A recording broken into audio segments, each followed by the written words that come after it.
সম্প্রতি বিয়ে করেছেন বিএনপি নেতা ইশরাক হোসেন।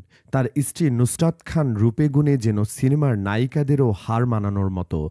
অনেকেই তাকে হলিউড অভিনেত্রীদের সাথেও তুলনা করছেন।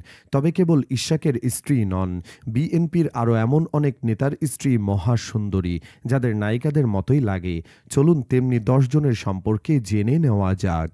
জাকিয়া জিনাত বিথি। বাংলাদেশের রাজনৈতিক অঙ্গনে নতুন একটি নাম জাকিয়া জিনাত বিথি। তিনি খাগড়াছড়ির সাবেক এমপি ওবায়দুল ভূঁইয়ার সহধর্মিণী। বিএনপির এই নারী নেত্রী তার সৌন্দর্য ও সক্রিয়তার মাধ্যমে দ্রুতই নজর কাড়ছেন, বিশেষত হাসিনা পরবর্তী রাজনৈতিক পরিস্থিতিতে।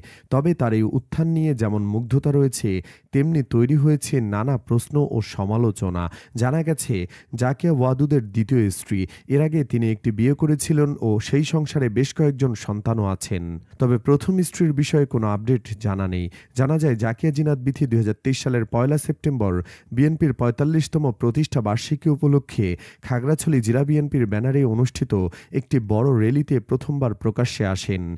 এরপর থেকে তিনি একাধিক দলীয় কর্মসূচি ও সমাবেশে সক্রিয়ভাবে অংশগ্রহণ করছেন, যেখানে বিপুল সংখ্যক নারী কর্মী তার পাশে দেখা যায়। জাকিয়ার সৌন্দর্য এবং ব্যক্তিত্বে মুগ্ধ হয়ে অনেকেই তার মিছিলে যোগ দিচ্ছেন, যদিও কেউ কেউ তাকে টক অব দ্য কান্ট্রি হিসেবেই দেখছেন। সমালোচকদের মতে, তার স্বামী ওয়াদুদ ভূঁইয়া মূলত তার স্ত্রীর সৌন্দর্যকে ব্যবহার করে এলাকার কর্মীদের চাঙ্গা করছেন এবং জনসমর্থন আদায়ের চেষ্টা করছেন। ইয়ামিম সুলতানা প্রাচী। বিএনপির ভারপ্রাপ্ত চেয়ারম্যান তারেক রহমানের পাশে প্রায়শই দেখা যায় তাকে। সেই আব্দুর রহমান সানির স্ত্রী ইয়ামিন সুলতানা প্রাচী। 2023 সালের মার্চে লন্ডনের রয়্যাল রিজেন্সিতে তাদের বিবাহোত্তর সংবর্ধনা অনুষ্ঠিত হয়, যেখানে তারেক রহমান সস্ত্রীক উপস্থিত ছিলেন। সে ভিডিও ভাইরাল হয়েছিল সোশ্যাল মিডিয়ায়। তাতেই অনেকেই দেখেছেন সানির স্ত্রী প্রাচী কতটা সুন্দরী।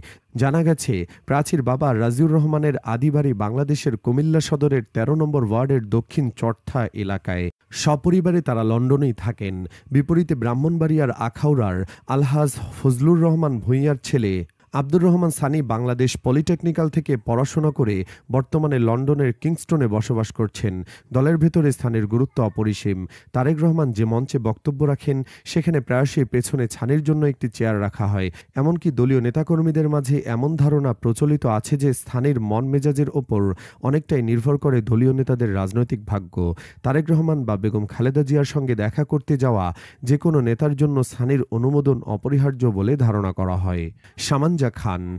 তিনি একদিকে শিল্পপতি আবুল কাশেম খানের নাতনি এবং একে খান গ্রুপের চেয়ারম্যান শামসুদ্দিন খানের মেয়ে, অন্যদিকে জাতীয় সংসদের সাবেক সদস্য সালাউদ্দিন কাদের চৌধুরীর পুত্রবধূ। 2022 সালের ভালোবাসা দিবসে সাকার ছোট ছেলে হুম্মামের সাথে বিবাহবন্ধনে আবদ্ধ হন সামাঞ্জা। সামাঞ্জা খান রূপে গুণে অতুলনীয় এবং তাকে পাকিস্তানি সুন্দরীর মতো দেখায় বলে অনেকে মন্তব্য করে থাকেন। হুম্মাম কাদের চৌধুরী পিতার ফাঁসির পর তিনি সিঙ্গাপুরে বসবাস শুরু করলেও হাসিনা সরকারের পতনের পর দেশে ফিরে রাজনীতিতে সক্রিয় হয়েছেন।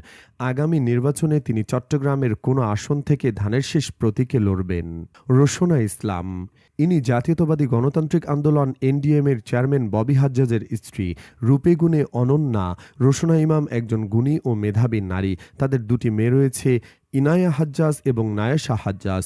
রোশনার বাবা আব্দুল নাসের চৌধুরী ছিলেন পাবনার বিখ্যাত ধুলাই জমিদার পরিবারের একজন আইনজীবী এবং তার দাদা শামশের আলী ব্রিটিশ শাসনকালে ফরিদপুরের সরকারি কর্মকর্তা ছিলেন। বিপরীতে ববি সরাসরি বিএনপির নেতা নন, তবে জোটগতভাবে তাকে বিএনপির একজন নেতা হিসেবেই ধরা হয়। তার পিতা হলেন বাংলাদেশের শ্রম রপ্তানি শিল্পের পথিকৃত এবং পোশাক রপ্তানিতে দেশের অর্থনৈতিক সাফল্যের অন্যতম স্থপতি ব্যবসায়ী মুসা বিন শমশের। ববি হাজ্জাজ অক্সফোর্ড বিশ্ববিদ্যালয়ের প্রাক্তন ছাত্র এবং অহিংস রাজনীতি চর্চার জন্য পরিচিত স্বপ্নের দেশ নামক একটি নাগরিক ক্ষমতায়ন আন্দোলনের নেতৃত্ব দেন। জোবাইদা রহমান। জিয়া পরিবারের পুত্রবধূ হিসেবে ডক্টর জোবাইদা রহমানকে নতুন করে পরিচয় করিয়ে দেবার কিছুই নেই, তাই তার পিতৃপরিচয়টাই আগে দিচ্ছি। জোবাইদা রহমানের বাবা রিয়ার অ্যাডমিরাল মাহবুব আলী রাষ্ট্রপতি জিয়াউর রহমানের শাসনামলে বাংলাদেশ নৌবাহিনীর প্রধান ছিলেন এবং পরবর্তীতে এরশাদ সরকারের যোগাযোগ ও কৃষিমন্ত্রীর দায়িত্ব পালন করেন। বাংলাদেশের স্বাধীনতা যুদ্ধের সর্বাধিনায়ক জেনারেল এম.এ.জি. ওসমানী জোবাইদা রহমানের চাচা। তিনি অ্যামনেস্টি ইন্টারন্যাশনালের সাবেক সেক্রেটারি জেনারেল আইরিন খানের চাচাতো বোন। 1994 সালের ৩রা ফেব্রুয়ারি জোবাইদা রহমান বিয়ে করেন তারেক রহমানকে। তারেক ও জোবাইদার দম্পতির একমাত্র সন্তান হলেন জাইমা রহমান। তিনি ২৮ বছর বয়সে লন্ডন থেকে ব্যারিস্টারি পড়াশোনা শেষ করেছেন। শেখ সায়রা ফ্যাসিস্ট প্রধানমন্ত্রী শেখ হাসিনার চাচাতো ভাই শেখ হেলালের বড় মেয়ে। এর অর্থ হলো সায়রা আওয়ামী লীগ পরিবারের সদস্য। তবে শেখ ও আওয়ামী কন্যা হয়েও সায়রা পুরোপুরি অন্যরকম এক নারী। তিনি অর্থাৎ সায়রা অত্যন্ত ধার্মিক এবং সর্বদা হিজাব পরিধান করেন। তার কারণে তার প্রতি মানুষের অগাধ সম্মান রয়েছে। বিপরীতে তার স্বামী আন্দালিব রহমান পার্থ বাংলাদেশ জাতীয় পার্টির চেয়ারম্যান। তবে পার্থ নিজ দলের চেয়ে বিএনপি নেতা হিসেবে বেশি পরিচিত। পার্থ ও সায়রা ৩ সন্তানের জনক ও জননী। তাদের বড় মেয়ে মাহাম সানজিদা রহমানের বয়স ১৯ বছর, ছোট মেয়ে মদিনা বিনতে আন্দালিবের বয়স ১৫ বছর এবং একমাত্র ছেলে মোহাম্মদ ইবনে আন্দালিবের বয়স প্রায় ১০ বছর। হাসিনা আহমেদ বিএনপির কেন্দ্রীয় নেতা মোহাম্মদ সালাউদ্দিন আহমেদের স্ত্রী হাসিনা আহমেদ। তিনিও বিএনপির কেন্দ্রীয় কমিটির সদস্য। কেবল তাই নয়, স্বামীর অবর্তমানে তিনি একবার এমপিও বনে গিয়েছিলেন।